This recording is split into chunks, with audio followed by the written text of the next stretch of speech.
নবীজি সাল্লাল্লাহু আলাইহি ওয়াসাল্লাম যেই গাধার পিঠে চড়তেন, নবী পাকের ইন্তেকালের পরে ওই গাধা নিজে নিজে কূপের মধ্যে পড়ে নিজের জীবন দিয়ে দিয়েছে।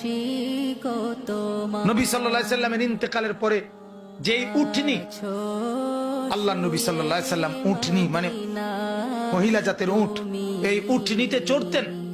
সেই উটনি জান্নাতুল বাকি কবরস্থানের পাশে গিয়ে এমন ভাবে বসছে, এক টানা 2 সপ্তাহ কোনো খাদ্য খাবার না খেয়ে, এক ঢোক পানিও না খেয়ে নিজের জীবন নিজে দিয়ে দিছে, মরে গেছে রাসূলের বিরহে।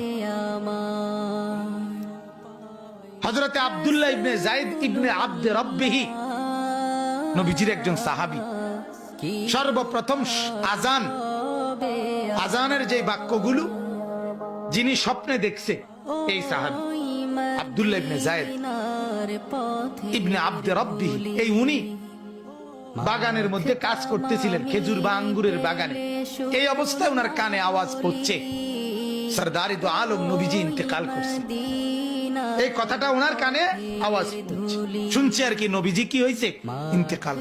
সাথে সাথে কিতাবে আছে, উনি হাত তুলে আল্লাহকে বলছে, আল্লাহ এই চোখ দিয়ে যদি এরপরে আর নবীকেই না দেখি তো মাওলা তোমার কাছে ফরিয়াদ, এই চোখ দিয়ে যেন আর পৃথিবীর কিছুই না দেখি, এই কান দিয়ে যদি তোমার বন্ধুর কথা না শুনি, রব্বুল আলামিন যে চোখ আর নবী দেখবে না, এই চোখে আমি আর কিছু দেখতে চাই না।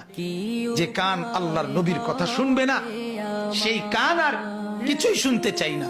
আল্লাহর কসম কিতাবে আছে, আমরা নিজে বুখারীর শরহ ব্যাখ্যা গ্রন্থে এটা পড়ছি, পড়াইছিও ছাত্রদের। ওই সাহাবী এরপরে আর মৃত্যু পর্যন্ত কোনদিন আর কিছু চোখেও দেখে নাই, কানেও শুনে নাই। উনি আপনার অন্ধ হয়ে গেছে এবং উনি আপনার বয়রা বধির হয়ে গেছে। তাহলে কি পরিমাণ বিরহ, আমি এটা বুঝাইতে চাই।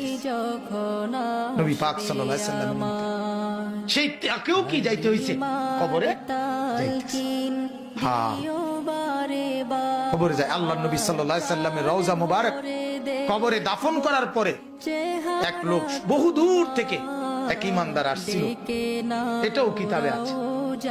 আয়েশা আল্লাহর নবী সাল্লাল্লাহু আলাইহি সাল্লামকে আয়েশার পায় নাই, দেখে নাই, এই কবরের মাটির মধ্যে চিৎকার দিয়েই জীবন দিয়েছে। এটাও আমরা কিতাবে পড়ছি।